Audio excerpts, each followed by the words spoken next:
하나님의 말씀은 출애굽기 17장 1절에서 4절 말씀까지 대독해 드리겠습니다. 7절 말씀까지만 대독해 드리겠습니다. 이스라엘 자손의 온 회중이 여호와의 명령대로 흰 광야에서 떠나 그 노정대로 행하여 르비딤의 장막을 쳤으나 백성이 마실 물이 없는지라 백성이 모세와 다투어 가로되 우리에게 물을 줘 마시게 하라. 모세가 그들에게 이르되 너희가 어찌하여 나와 다투느냐? 너희가 어찌하여 여호와를 시험하느냐? 거기서 백성이 물에 가라매 그들이 모세를 대하여 원망하여 가로되 당신이 어찌하여 우리를 애굽에서 인도하여 내서 우리와 우리 자녀와 우리 생축으로 목말라 죽게 하느냐? 모세가 여호와께 부르짖어 가로되 내가 이 백성에게 어떻게 하리이까? 그들이 얼마 아니면 내게 돌질하겠나이다. 여호와께서 모세에게 이르시되 백성 앞을 지나가서 이스라엘 장로들을 데리고 하소를 치던 네 지팡이를 손에 잡고 가라. 내가 거기서 호렙산 반석 위에 너를 대하여 서리니 너는 반석을 치라. 그곳에서 물이 나리니 백성이 마시리라. 모세가 이스라엘 장로들의 목전에서 그대로 행하니라. 그가 그곳 이름을 맙사라 또는 무리바라 불렀으니 이는 이스라엘 자손이 다투었으며 또는 그들이 여호와를 시험하여 이르기를 여호와께서 우리 중에 계신가 아닌가 하였습니다라. 아멘. 7절까지만 대독해 드렸습니다.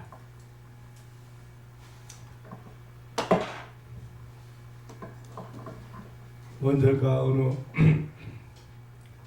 집사님이 간증을 들은 일이 있습니다. 너무도 힘든 일을 만나고 황당한 일을 만나고 감당할 수 없는 일을 만나서 누구 앞에 호소할 수도 없고 하나님 앞에 밤새고 기도를 했답니다. 그런데 교회 나가서 하나님 앞에 밤새고 기도를 하는 중에 새벽녘에 찬송이 나오기 시작했는데 오늘 우리가 같이 부른 찬송 나의 앞에 반석에서 샘물 나게 하시네. 그 찬송만 반복했대요. 나의 앞에 반석에서 샘물 나게 하시네. 그런데 그 감당할 수 없는 문제가 해결되기 시작했는데 기적적으로 해결되었다는 간증을 제가 들었습니다. 나의 앞에 반석에서 돌덩어리 바위돌에서 물이 전혀 나올 수 없는 데서 샘물이 솟아나는 샘물을 솟게 하시는 그 하나님을 체험했다고 간증하면서 감격할 모습을 본 일이 있습니다. 오늘 본문 내용하고 민수기서 20장의 내용하고 내용을 보면 하나님이 바위돌에서 샘물을 솟아나게 하셔서 이스라엘 그 많은 60만의 많은 사람들이 그리고 그 생축들이 그리고 같이 따라왔던 잡족들까지도 흡족히 마셨다고 하는 구원의 역사를 우리에게 소개하고 있습니다.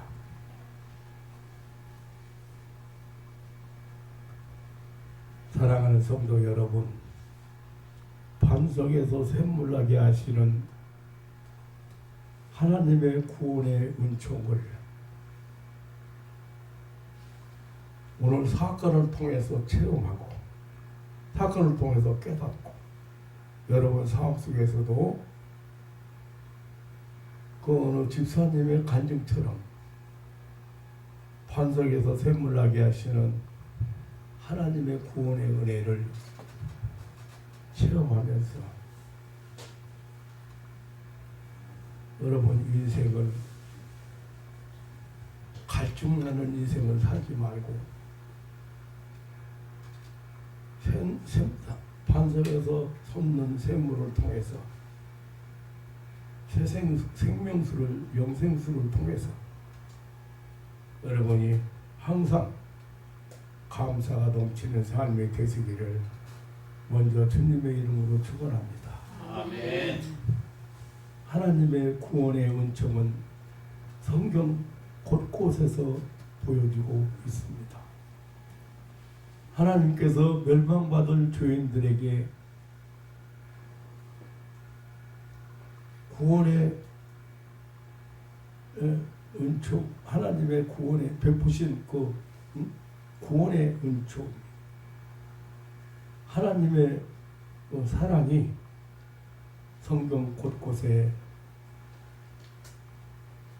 가득 차 있습니다. 모든 성경은 이 위대한 하나님의 은혜, 구원의 사실을 여러 가지 방법으로 각종 사건을 통해서 알려주시고 있습니다. 성경 곳곳에는 사죄의 축복에 대해서, 구원의 축복에 대해서, 영생의 축복에 대해서 강력하게 외치고 있습니다. 우리는 이 시간 다시 한번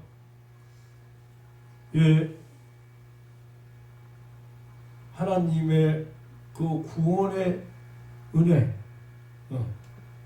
선물로 주시는 이 구원의 은혜에 대해서 생각해 보려고 합니다. 오늘은 이스라엘 백성들이 방사에서 솟아난 샘물 사건을 통해서 반석에서 바위 돌에서 샘물나게 하시는 하나님의 은혜에 대해서 생각하면서 은혜를 나누려고 합니다.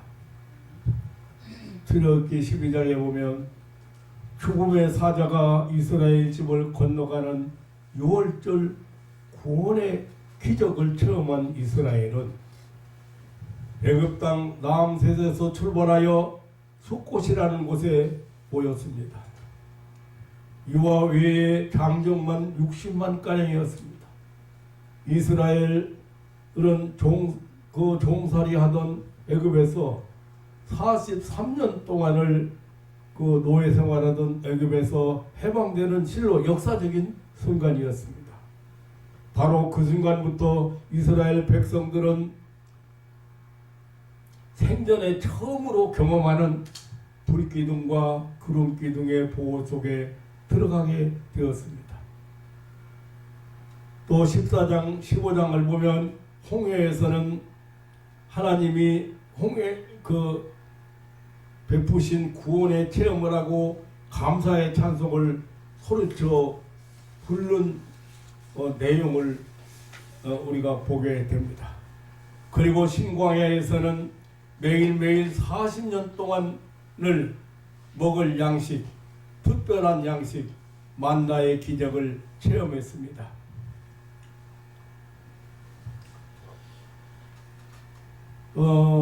이제 이 느비딤이라는 곳에 이르렀습니다.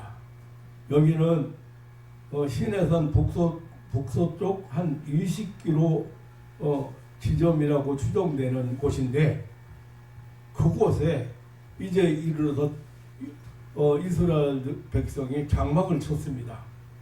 그런데 그곳에는 마실 물이 없었습니다. 사막에서 마실 물이 없다는 것은 바로 죽음의 위기에 봉착했다는 것입니다. 장정만 60만, 그 외에도 어린이와 많은 잡족과 그리고 양과 소와 힘이 많은 생축들이 먹어야 할 어마어마한 양의 물이 필요했습니다. 결국 백성들은 모세와 다투고 하나님을 시험하는 죄악을 범했습니다. 그리고 애굽에서 나온 것을 후회했습니다. 모세를 자신들과 그 생축대에게 죽음을 가져다 둘 사람이라고 생각했습니다. 저들의 분노는 극에 달해서 모세에게 돌을 들어 던질 상태까지 이르게 되었습니다. 그때 모세는 하나님께 부르짖게 되었습니다. 그때 오늘 5절 본문 5절 6절에 보면 하나님께서 모세에게 장로들을 데리고 하수를 찌던 네 지팡이를 손에 잡고 가라고 했습니다. 내가 거기서 호렙산 반석 위에 너를 대하여 서리니 너는 반석을 치라. 그곳에서 물이 나리니 백성이 마시리라고 했습니다. 모세는 말씀대로 했고 백성들은 반석에서 솟아나는 생수를 마셨습니다. 모두가 부족함이 없었습니다. 흡족하게 마시고도 남았습니다. 그로부터 수십 년이 흐른 세월이 많은 세월이 지난 다음 출애굽 1세들이 다 세상을 떠나고 2세들이 다시 이곳에 왔습니다. 저들이 하나님 앞에 범죄함으로 하나님을 불신하고 하나님 불순종함으로 약속의 땅 가나안에 입성하지 못하고 또다시 40년 동안을 광야에서 이리저리 방황하고 있었던 것입니다. 그래서 민수기 14장에 보면 하나님께서 가나안 입성을 앞두고 정탐꾼 각 지파에서 12지파지요. 각 지파에서 한 명씩 12명을 선발해서 이제 이스라엘 백성들이 가서 살아야 될 정복해야 될 약속한 가나안 땅에 정탐을 보냈습니다. 그래서 12명이 정탐을 40일 동안 하고 돌아왔어요. 그런데 여호수아와 갈렙을 제외한 10명이 보고가 심상치 않았습니다. 굉장히 부정적이었습니다. 거기 가보니 우리는 메뚜기에 불과하다. 거기 사는 안악자손을 봤는데 이 사람들은 모두 거대하고 게임이 안 된다. 우린 거기 가나안 땅에 들어가기 글렀다. 그런 부정적인 보고 때문에 여호수아와 갈렙이 아무리 하나님이 우리 편이시고 하나님이 우리에게 허락한 땅이고 하나님이 저들의 지배자는 떠났지만 하나님이 우리의 지배자이기 때문에 우리가 가나안 땅에 들어갈 수 있다. 그렇게 해도 이스라엘 백성들이 안 들었습니다. 그리고 밤새도록 울고 야단치고 항의하고 애굽으로 다시 돌아가자는 그런 사람들이 생겨났어요. 그래서 하나님께서 모세가 하나님 앞에 기도했을 때 하나님께서 저들이 정탐한 40일을 하루에 1년씩 40년 동안을 가나안 땅에 입성하지 못할 것이다. 그래서 다시 광야에서 방황하게 되었습니다. 그런데 이제 민수기 20장에 보면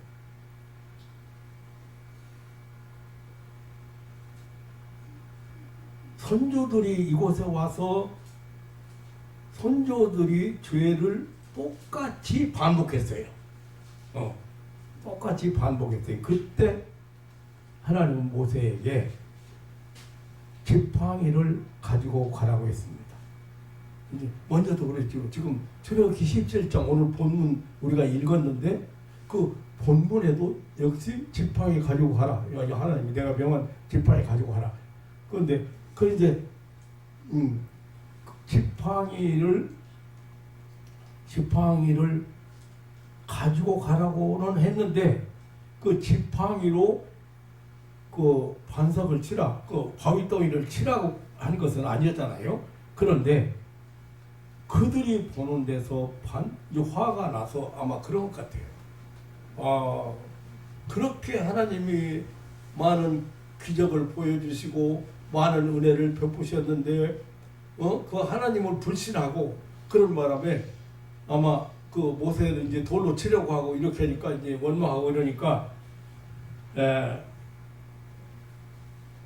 지팡이를 치라고 한 것이 아닌데 그들이 보는 데서 반석을 향하여 물을 내라고 명령하라고 했는데 모세는 하나님의 명대로 하지 않고 지팡이로 반석을 그것도 2번이나 쳤다고 물은 쏟아져 나왔습니다. 이스라엘 백성 모두가 흡족하게 먹을 물이 쏟아졌습니다. 그러나 이 일로 인해서 모세는 그렇게도 고대하던 가나안 땅에 들어가지 못하리라는 하나님의 선고를 받았습니다. 민수기 2장 6절로 13절의 내용입니다. 오늘 이 말씀에서 우리에게 나타내시는 계시는 이스라엘 선민을 향한 하나님의 긍휼이 반석에서 샘물나게 하셨다는 것입니다. 물이 없어 범한 이스라엘의 패역의 죄와 상관없이 죄 많은 인생들에게 하나님은 은혜를 베푸셨다는 사실입니다. 그것은 바로 저들의 죄를 멈추게 하시는 하나님의 은총의 방편이기도 했고, 저들이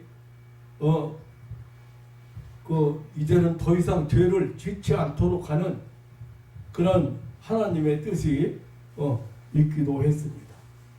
저들이 만나와 메추라기를 먹는 순간에는 하나님을 향한 패역의 죄를 지을 수가 없었습니다. 지치고 목이 가랄 때 시원한 생수를 마시는 순간에는 그 마시는 즐거움 때문에 죄를 지을 수가 없었습니다. 참으로 패역한 곳에 하나님의 은혜가 임하는 순간입니다. 반석에서 샘물나게 하신 것은 하나님께서 행하신 이적입니다. 선민 이스라엘을 위한 이적입니다. 애굽에서 나와서 약속의 땅 가나안을 향하고 있는 선민 이스라엘을 향한 하나님의 초자연적인 구원의 역사인 것입니다. 참으로 측량할 수 없는 하나님의 은혜였습니다. 이 반석에서 샘물이 솟아나게 하는 하나님의 역사는 이제 사실상 치심을 당하신 예수 그리스도를 예시하는 구속의 계시였다는 사실입니다. 이 사실을 고린도전서 10장 1절로 4절에서 사도 바울은 확실하게 증거하고 있습니다. 선민 이스라엘이 애굽에서 나온 후 하나님께로부터 받은 구원의 은총을 고린도전서 10장 1절로 4절에서 3가지로 기록하고 있습니다. 하나는 고린도전서 10장 2절에 보면 모세에게 속하여 다 구름과 바다에서 세례를 받고라고 했습니다. 이것은 홍해에서의 구원을 가리키는 말입니다. 또 하나는 3절에서 다 같은 신령한 식물을 먹으며라고 했습니다. 이것은 만나를 내려주신 은혜를 가리킵니다. 마지막 하나는 4절에 고린도전서 얘기입니다. 지금 고린도전서 10장 얘기입니다. 다 같은 신령한 음료를 마셨으니 이는 저를 따르는 신령한 반석으로부터 마셨음에 그 반석은 곧 그리스도시라고 했습니다. 그러게 놀랍게도 사도 바울은 모세의 지팡이로 맞은 그 반석을 그리스도라고 했습니다. 그러니까 모세의 지팡이에 맞은 반석을 치심을 당한 그리스도를 가리키고 있다는 사실입니다. 오늘 본문에 보면 하나님이 바위에 대하여 서고 모세는 그 바위를 쳤습니다. 그러니까 하나님과 모세 가운데 지팡이에게 맞은 바위가 있습니다. 그 바위를 사실상 예수 그리스도라는 사실을 보여주고 있습니다. 그것은 매맞고 찔리신 예수 그리스도의 순환을 의미했습니다. 예수님은 채찍에 맞았습니다. 예수님은 찔림을 당했습니다. 예수님은 그 입을 열지 못했습니다. 예수님은 겟세마네 동산에서 인류의 죄에 찔려 땀과 눈물과 피를 쏟았습니다. 예수님은 끝까지 치심을 당하였습니다. 로마 군병이 창으로 옆구리를 찌르니 곧 피와 물이 나오더라고 했습니다. 그가 치심을 당한 것은 선민을 위함이었습니다. 선민 이스라엘 백성을 위함이었습니다.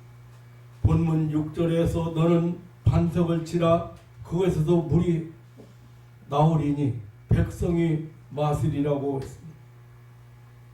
그 결과 이스라엘 백성들이 모두 흡족히 마셨습니다. 생명을 얻었습니다.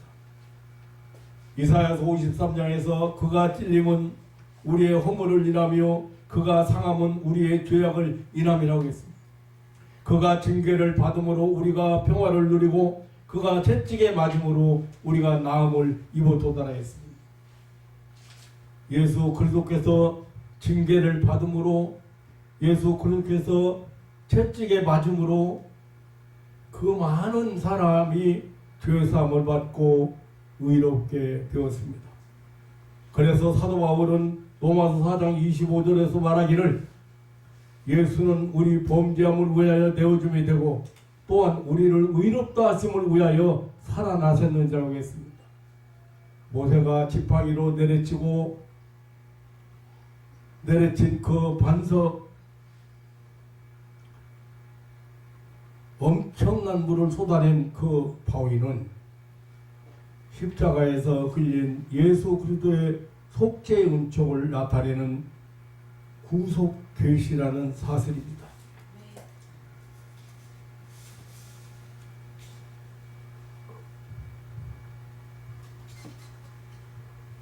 누구에게도 어떤 죄인에게도 하나님의 은혜는 부족함이 없습니다. 그 물은 모든 사람에게 부족함이 없었습니다. 한 번 치심을 당하신 예수 그리스도인. 그러나 모세는 2번이나 쳤습니다. 민수기에서는 2번이나 민수기 2장 11절에 보면 2번이나 쳤습니다. 그래서 모세는 하나님의 거룩함을 범했다고 했습니다. 예수님은 한 번만 죽으셨습니다. 단번에 속죄 제사가 영원한 구원의 효과를 가져온 것입니다. 반석이 되신 그 예수님의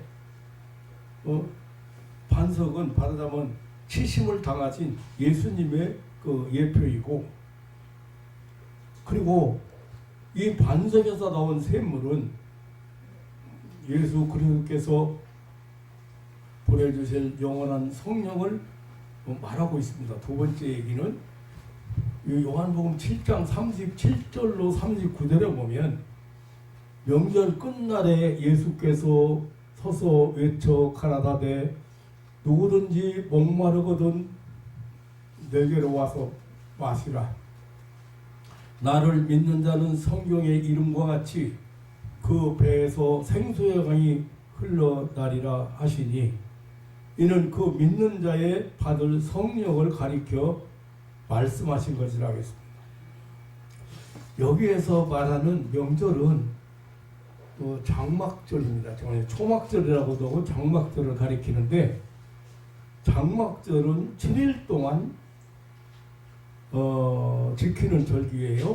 그러니까 이스라엘 백성들이 광야에서 장막 생활을 하던 것을 생각하면서 여러 가지 행사를 진행을 하는데 그 중에 제사장이 매일매일 실로암 못에 가서 금으로 된 물병에 물을 가득 채워 붓는 예식이 있다고 합니다. 이것은 옛날 이스라엘이 광야 생활할 때 무리바에서 반석에서 샘물이 터져나온 하나님의 은혜의 기적을 기념하기 위한 것이라고 합니다. 예수님은 이 사실을 상기시키면서 자신의 십자가의 대속의 죽음과 부활로 말미암아 다시 보내실 성령을 두고 말씀하신 것이었습니다. 요한복음 4장 14절에 내가 주는 물을 먹는 자는 영원히 목마르지 아니하리니 나의 주는 물은 그 속에서 영성하도록 솟아나는 샘물이 되리라고 했습니다. 여기에 예수님이 주신다고 약속하신 영생하도록 솟아나는 샘물, 그 영생수는 바로 보내신다고 약속하신 성령을 가리킨 것입니다. 요한복음 14장 26절의 말씀, 즉 영적 생수를 말씀하고 있습니다. 영원한 생수인 성령이 우리 죄인을 거듭나게 하시고 새로나게 하시고 새로운 세계를 하나님 나라를 살게 하시고 알게 하시고 그 나라를 살아가게 하셔서 인생들의 갈증 그 무엇으로도 그 어떤 것으로도 해소할 수 없는 인생의 문제를 해결해 주시는 샘물이 되시는 것입니다. 영원히 살아가게 하는 생명수가 되는 것입니다.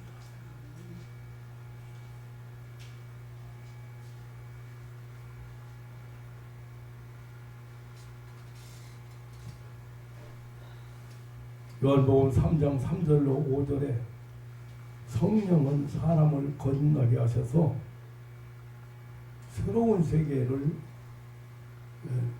보게 하신다. 다시 말하면 하나님 나라를 보게 하신다고 했습니다. 사람이 물과 성령으로 거듭나야만이 하나님 나라를 볼 수 있다고 했습니다. 고린도서 12장 3절에는 성령은 구원에 이르는 신앙을 갖게 하고 고백하게 하시는 구원의 생수라고 했습니다. 하나님의 영으로 말하는 자는 누구든지 예수를 저주할 자라 하지 않고 또 성령으로 아니하고는 누구든지 예수를 주시라 할 수 없느니라고 했습니다. 로마서 8장 14절로 16절에 보면 하나님 아버지를 알고 믿게 하는 양자의 영이라고 했습니다. 무릇 하나님의 영으로 인도함을 받는 그들은 곧 하나님의 아들이라. 너희는 다시 무서워하는 종의 영을 받지 아니하였고 양자의 영을 받았으므로 아버지라 부르짖느니라고 했습니다. 성령이 친히 우리 영으로 더불어 우리가 하나님의 자녀인 것을 증거하신다고 했습니다.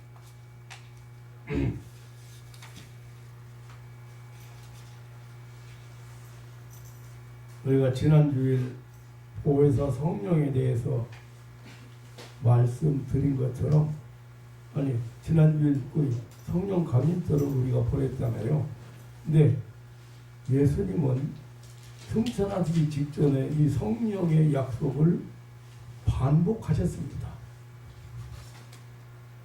사도행전 1.5절에 보면 성령이 임하시면 너희는 예루살렘과 유대와 사마리아와 땅끝까지 내 증인이 되리라고 하셨습니다. 예수님께서 예루살렘을 떠나지 말고 약속한 성령을 기다리라고 제자들에게 부탁하셨습니다. 제자들은 약속대로 기다리며 기도했습니다. 마침내 하나님이 정하신 오순절에 성령이 임하신 증거가 나타났습니다. 예수님께서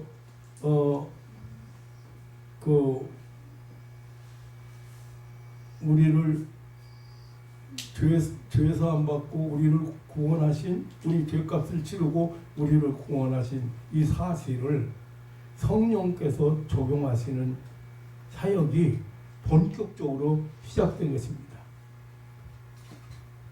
제자들이 모여 기도하던 곳에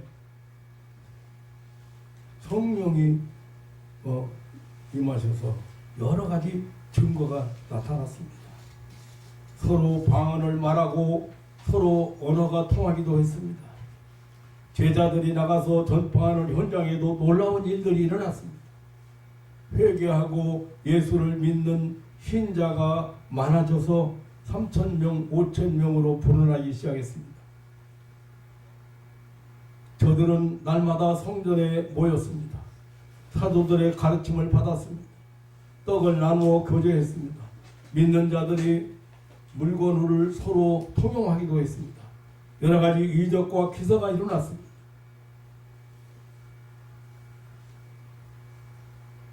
자기 재산을 바쳐서 구제하는 사람도 일어났습니다.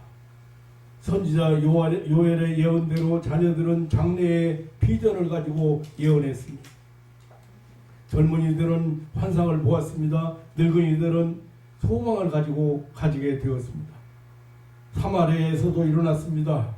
이 성령의 역사는 사마리아로 옮겨갔습니다. 고넬료 과정에서 베드로의 설교를 통해서 일어났습니다. 에베소에서는 사도 바울로 말미암아 일어났습니다. 그리고 안디옥으로, 로마로, 세계로 뻗어나갔습니다.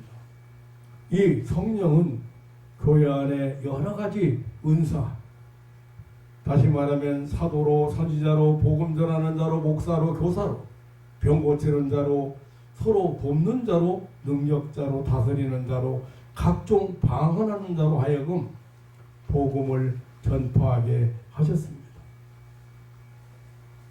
즉 하나님의 인류 구원 소식을 전하게 하셨습니다. 그러므로 교회는 성령께서 임재하시고 하나님의 사랑, 하나님의 구원의 천국 복음을 전파하시려고 여러 가지 그런 놀라운 기사와 이적을 체험하게 하시는 반석에서 솟아나는 샘물이신 것입니다. 죽어가는 사람들이 살아나는 생명수가 되었습니다. 사랑하는 성도 여러분, 죽음에서 살아나온 자는 감사뿐입니다. 선민 이스라엘은 애굽의 노예에서 해방되어 살아나왔습니다. 홍해의 죽음에서 살아나왔습니다. 먹을 양식이 없는 광야의 죽음에서 살아나왔습니다. 마실 물이 없는 광야의 죽음에서 살아났습니다. 이 구원에 대한 감사가 예배이고 또 찬송입니다. 교회가 이 구원의 축제의 장소이고 하나님의 은혜에 감사하는 감사의 제단인 것입니다. 바로 이 구원에 대한 감사가 우리 교회가, 우리 성도가 가지고 있는 최고의 힘인 것입니다. 이 구원에 대한 감사가 우리 성도들만이 갖고 있는 무한대한 힘인 것입니다.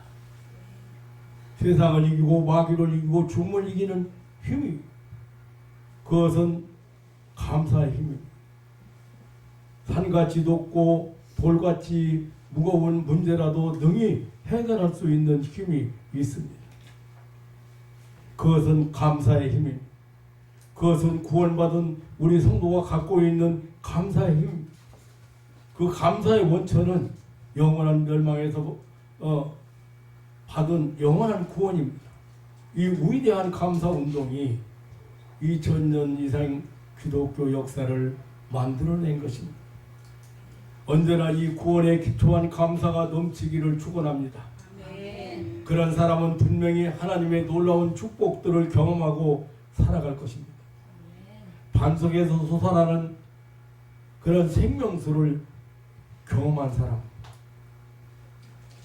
영원한 세계를 받은 가나안 약속의 땅, 가나안 땅 약속의 땅을 이 천국을 유업으로 받은 축복인들이 된 것입니다. 저는 이 반석에서 선물로 하시는 하나님의 은혜를 생각하면서 이 설교를 작성하면서 제 옛날이 생각났습니다. 제가 죽음에서 구원받은 이후로 무조건 신학교 들어가고, 무조건이라니까 여러분이 어떤 마음 가지는지 모르지만 사실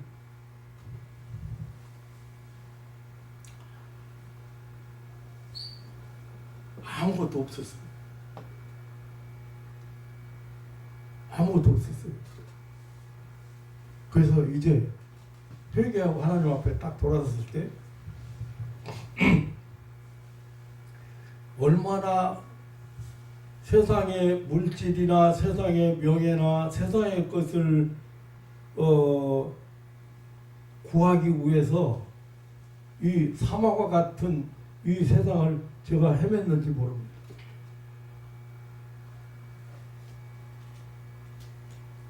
그런데 만족시켜줄 만한 것을 만나지를 못했습니다. 그리고 제가 이제 결국은 병들어서 죽음 앞에 서게 됐는데, 거기서 하나님의 음성을 듣고 제가 다시 출발했잖아요. 근데 아무것도 없었다 그 말입니다. 제가 가진 것이 없었어요. 제가 할 수 있는 것도 없었어요.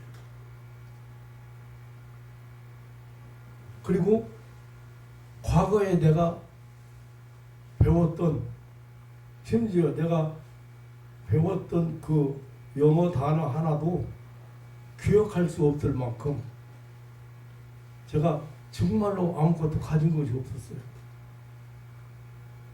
가진 것이 없었는데 다 가능성 있게 생각돼요.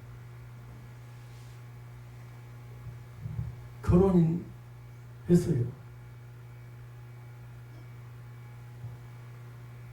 뭐 가지고 위험해요?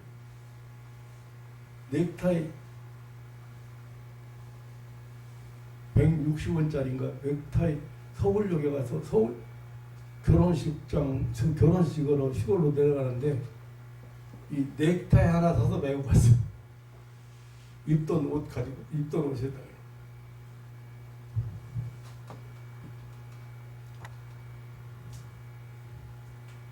애들 결혼식 시키는데 얼마처 입어본 일이 없습니다.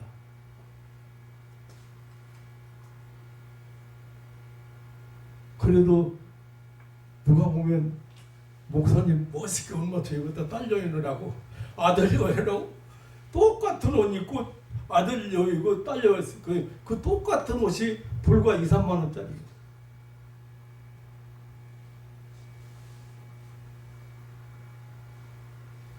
그래서 넥타이 하나 사서, 넥타이가 너무 흐지러니까 넥타이 하나 사서 그동안에 입던 양복하고 내려갔습니다.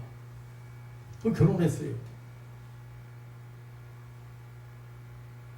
어느 정도 없었는지 여러분, 그런데 앞날에 대해서 염려가 된다든가 불가능하게 생각된다든가 무슨 일이든지 안 된다는 생각이 하나도 없어.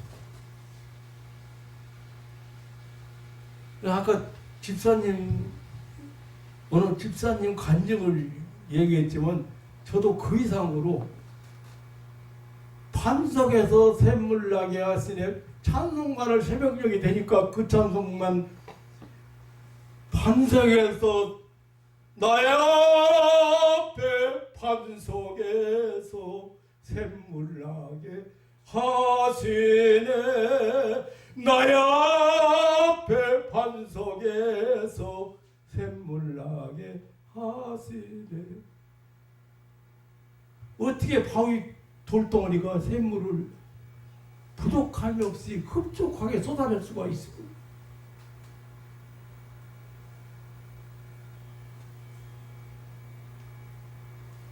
그러면서 신학교 들어갔어요. 그때는 교회 집사였어요. 교회 갔더니 그래도 집사 주더라고.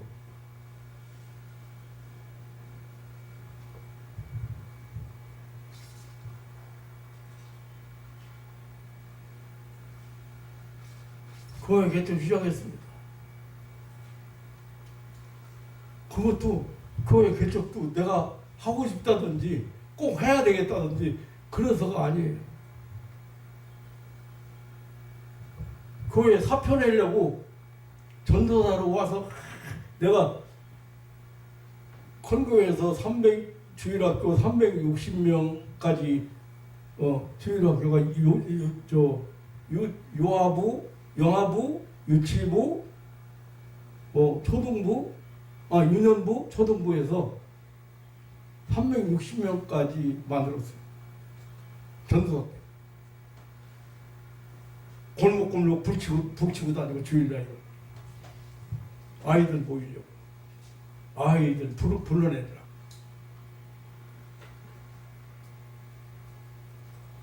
그래서 어느 목사님이 나보고 와서 그 주일학교 좀 한번 일으켜달라고 해서 간 교회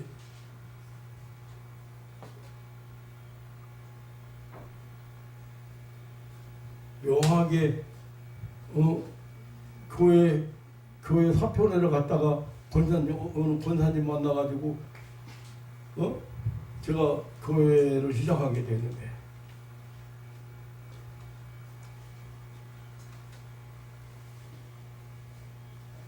그때는 그래도 집을 한 채 아주 작은 집을 한 채 팔고 해가지고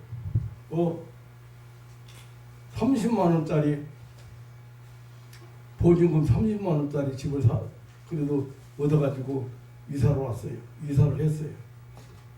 그걸로 시작하면서 얼마 안 있으니까 막내 동생이 시집 간다는데 혼수해주고 해줄 게 있어야죠. 애들 둘 데리고 남매 데리고 있으면서 그거 30만 원짜리 보증금 빼고 보증금 없는 월세방으로 비 오면 비 새는 방으로 이사를 갔습니다. 시집 보내려고.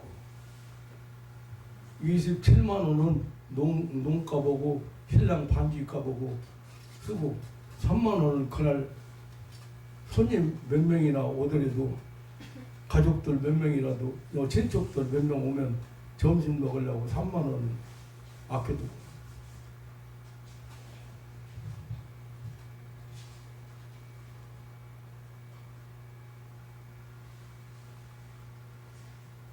쌀독에 쌀이 떨어져서 긁는 소리가 들려도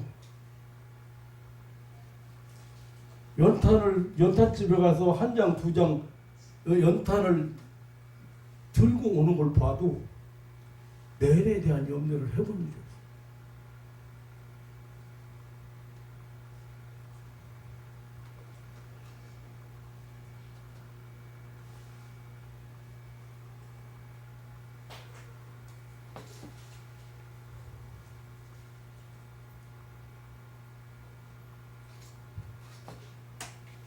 없어요. 사랑하는 성도 여러분, 내가 왜 이런 얘기까지 나왔는지 모르겠습니다. 정말 반석에서 샘물 나게 하시는 하나님, 구원의 하나님. 우리는 마지막 갈 때까지 다가, 그래도 우리 하나님은 지금 여러분 한번 보세요. 그렇게 기적을 많이 체험하고 거기까지 왔는데, 그렇게 많은 기적을 체험하고 왔는데 또 하나님을 원망하고 애굽으로 다시 돌아가자. 애굽에 고기 까먹어 먹고 싶다. 이게 인간이에요. 그런데 그 하나님은 그 목마른 하나님의 선민 이스라엘 백성들에게 또 반석을 쳐서 샘물 나게 하시고 구원의 은혜를 베푸시고. 그런데 자세히 들여다보니까, 성경을 자세히 들여다보니까 그 반석이 바로 예수님이에요. 치심을 당하신 예수님이. 치심을 당해서 흘린 그 피는, 그 보혈의 피는 온 인류를 구원하고도 부족함이 없는, 새 생명을 주고도 부족함이 없는, 전혀 모자람이 없는 그런 피예요. 그래서 사도 바울은 고린도서 10장에서 그런 얘기를, 그 반석이 바로 그리스도시다. 그런데 예수님은, 요한복음에 와서 보니까 예수님은 성령, 거기서 솟아나는 생수를 성령이라.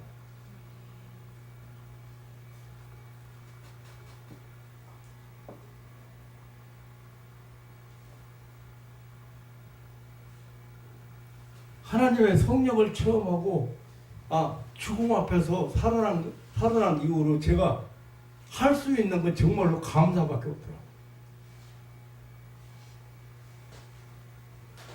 책가방 들고 학교 가면서 버스 타고 차창 밖에 쳐다보면서 아침 일찍 울었어요. 가는 길도 감사하고 울고, 공부하고 돌아오면서도 감사하고.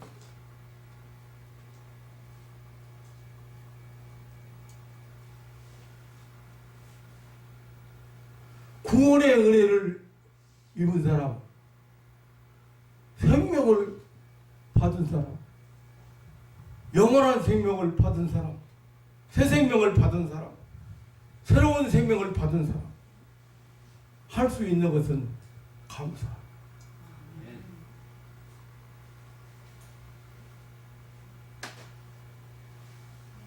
여러분들이 제 기도를 자주 듣지만 거의 감사합니다. 그렇게 뭐 요구하고 뭐 이런 게 아니잖아요. 거의 감사. 사랑하는 성도 여러분, 오순절에 성님이 강림하셨습니다. 강림하신 이후 성령께서는 지금까지 믿는 모든 자에게 반석에서 쏟아지는 생수가 되시는 걸 믿으시기를 축원합니다. 아멘.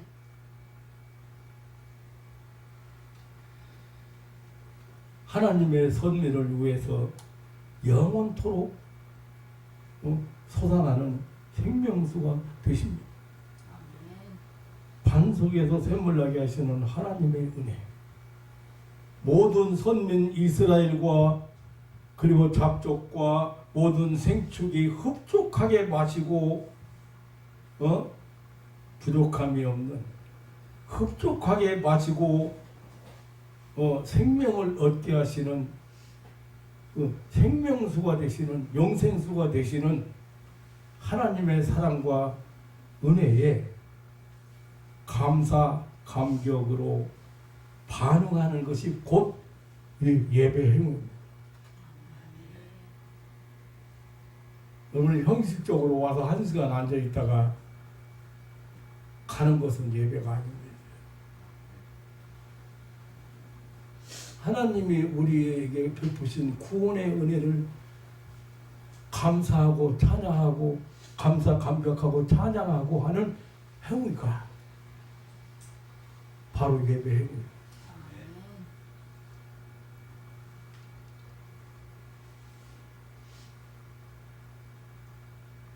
은혜에 반응하는 것이 감사 감격으로 반응을 하는 것이 바로 예배.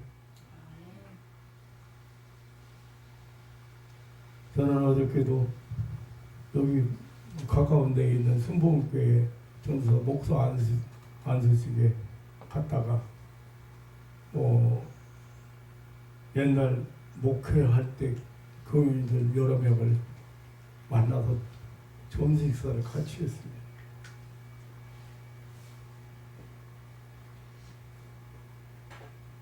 그런데 또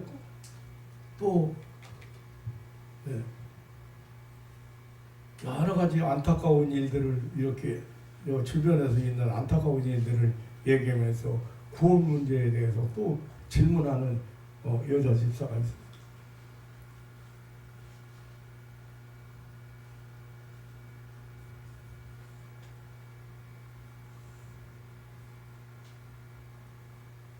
그런데 그분이 그러는 거예요.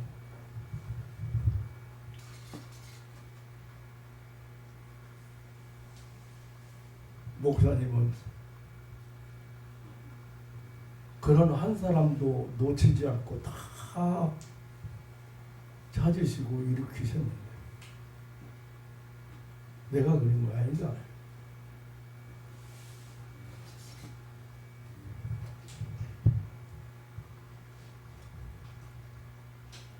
사랑하는 성도 여러분,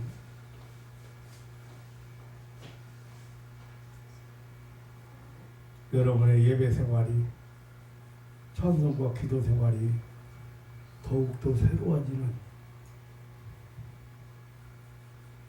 그런 삶이 되시기를 주님의 이름으로 축원합니다. 아멘.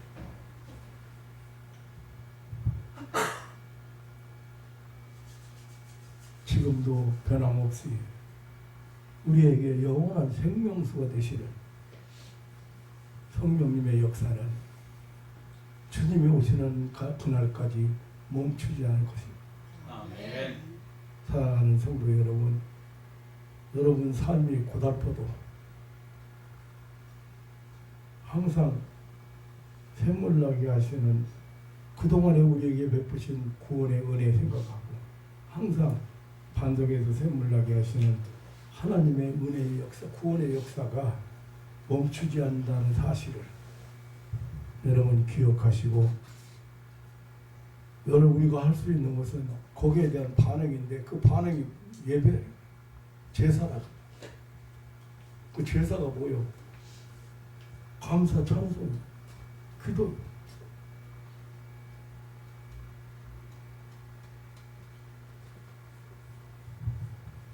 날마다